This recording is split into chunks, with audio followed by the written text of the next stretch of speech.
салом ба таваҷҷуҳатон. нашри навбатӣ барномаи иттилоотии хабарҳои рӯз мустақиман аз студияи марказии радиои Моҷир.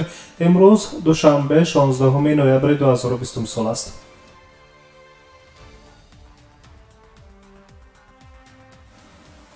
ситоди ҷумҳуриявии тоҷикистон оид ба мубориза бо коронавирус дар асоси ташаббуси вазорати корҳои хориҷии ҷумҳурӣ қарор кард, ки фурӯши озоди чиптаҳои парвозҳои чартерӣ аз шаҳрҳои гуногуни Русияро ба Тоҷикистон оғоз кунад.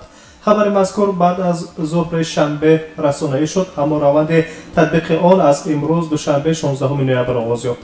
дар ин бора намояндаи расмии вазорати корҳои хориҷии Тоҷикистон хабар додааст.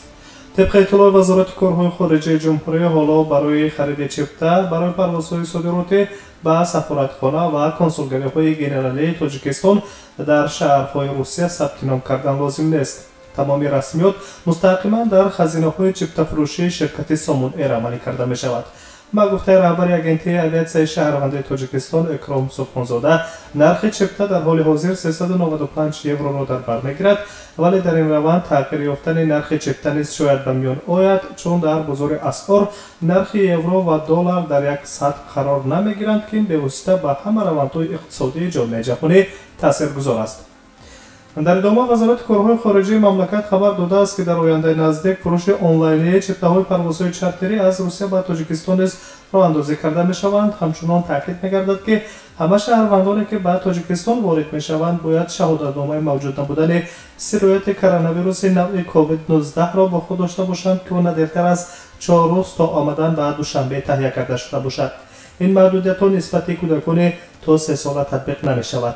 شرکت هواپیمایی سامون ایر پروازهای صادراتی را از شهرهای مسکو، سنت پترزبورگ، قزان، اوفا، کراسنودار، یکاترینبورگ، کراسنویارسک، ایرکوتسک، نووسیبیرسک و سورگوت به دوشنبه انجام خواهد داد.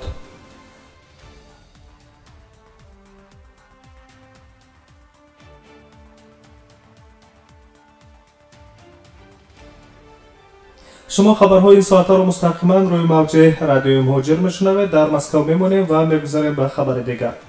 دادگاه ولایتی مسکو روز جمعه 20 نوامبر سال جاری ساعت 11 بررسی مرافع دادگاهی الکساندر سیومین را که در قتل دختر 5 ساله تاجیک وحیدالله طلازاده اقدام می شود آغاز می کند. در این خصوص پدر خانواده جبر دیده عبدالسلام سعیدوف به بخش خبری رادیوی مهاجر خبر داد. عبدالسلام سعیدوف پدر مرحوم طلازاده که در پرونده جنایتی همچون جبر دیده ثبت گردیده است در صحبت ابراز داشت که وضع سلامتی گمانبر در کشتار دخترش خوب است و او در این روند شرکت خواهد کرد. با گفته عبدالسلام سعیدوف، حمایتگر یا خود ادوکات جانب آنها شوکت عمرов به این روند آماده است و سفارت تاجیکستان در روسیه روند را تحت نظارت گرفته است تا پرونده عادلانه بررسی شود.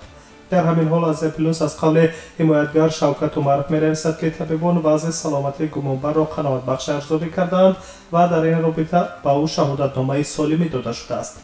یادآور می‌شویم که آخرین مرافعه پرونده مرحوم وحیدالله طلازاده روز 5 دکبر برگزار شده بود و سپس دادگاه حکم برآورد که الکساندر سیومین واقعاً عمل‌های غیرقانونی صادر کرده است که باعث مرگ وحیدالله طلازاده 5 ساله گردیده است. از قتل دختر 5 ساله وحیدالله طلازاده 2 سال گذشت. وحیدالله خردسال 22 ایول سال 2018 در شب سپخ ولایت مسکو کشته شد. نجات بخشان روز دیگر جسد بیجان دختر را در یک خلطه ورزشی در کنار روی آهن پیدا کردند. اکسپرتیز سود طبی دادگاهی نشان داد که وی تجاوز شده است و سپس کشته شده است. یک ساکن 28 ساله محله الکساندر سیومین همسایه دختر کشته شده با گمان صادر کردن این جنایت وزدین بازداشت شده است.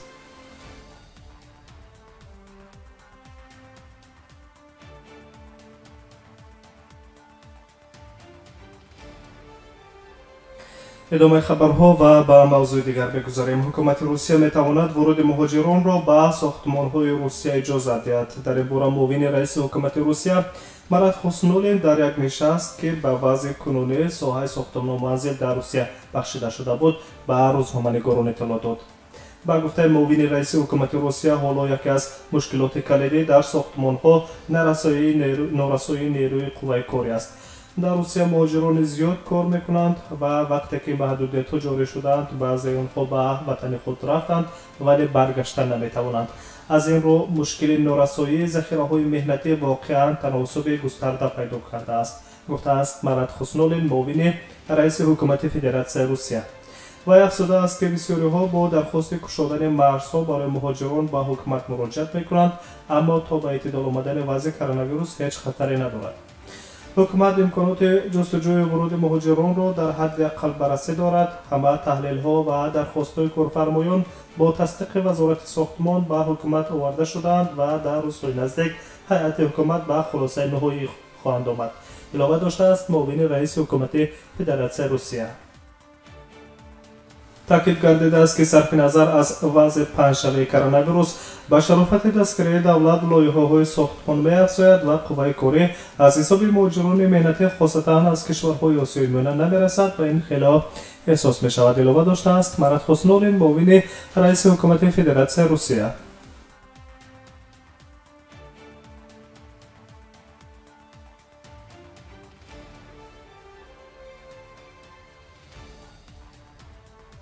تحولات این ساعته تاجیکستان و جهان را شما در روی موجه رادیو مهاجر میشنوید. مستقیما ادامه میدیم و از مسکو و سنت پتربورگ میرویم.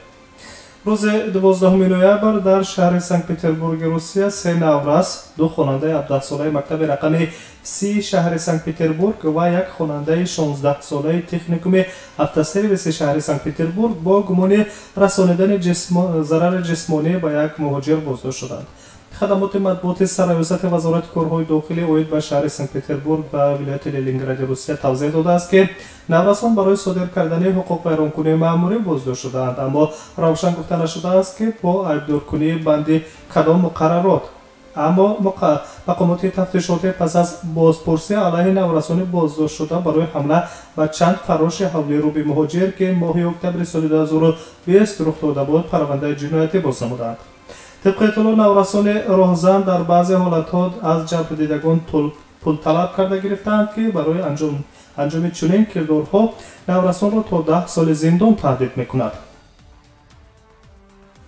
خبرگزاری محلی فانتانکا توانسته است با مواد پرونده شناس شود و با منبع‌های وزارت کارهای داخلی سنت پتربورگ معاشرت کند. نشر می‌نویسد که نورسان بازداشت شده نیوفاشیست‌ها میباشند که با لقب‌های الیوشا چرنی، ژن شمایزر و قاتلان بیره هم شناخته شدند. علاوه می‌گردد که قربانیان حمله‌های نورسان مهاجران و آدمان بی‌سرپناه اساساً نفران میانسال بودند. نشریه اینچنین دو ویدیوی چنین حمله‌ها را نشر کرده است. معلوم نیست که قربانیان در حمله‌ها تا چه اندازه شدیداً زخمی گردیدند. در روز بازداشت 12 نوامبر یک از نورسان روز مولود داشته است.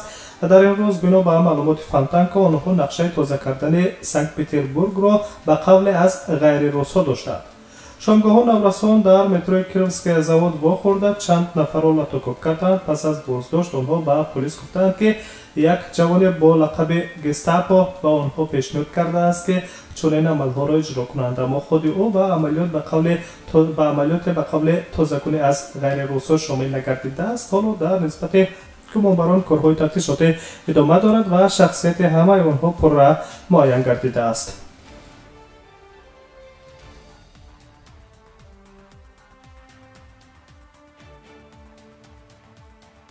ادامه خبرها و نظر به اوضاع منطقه میکنیم. ازبکستان و افغانستان و پاکستان میخواهند برای ساختمان راه آهن بین کشورها قرض امریکایی را جلب کنند. بنویسد padrobna.uz. سخن درباره ساختمان راه آهن مزار شریف کابل با دسترسی منبعده به بندرهای بحری پاکستان میرود.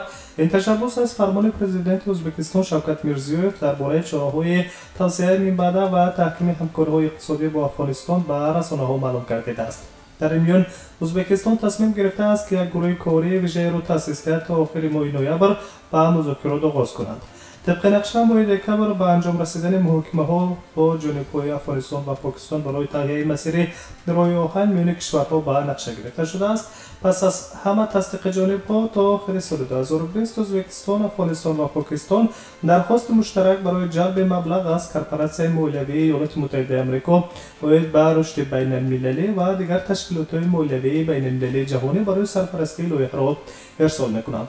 کارشناسان بنیاد گردیدن خط راه آهن میان این کشورها را به نفع تاجیکستان نیز می‌دانند، چون کشور راه گشاده به بندرهای آبی ندارد. بنیاد راه آهن برای انتقال و واردات همه نماد محصولات طریق بندرهای آبی پاکستان و هندوستان و دیگر کشورهای منطقه قابل قبول بوده در تامین رشد اقتصادی کشورهای منطقه تاثیر مثبت می‌باشد.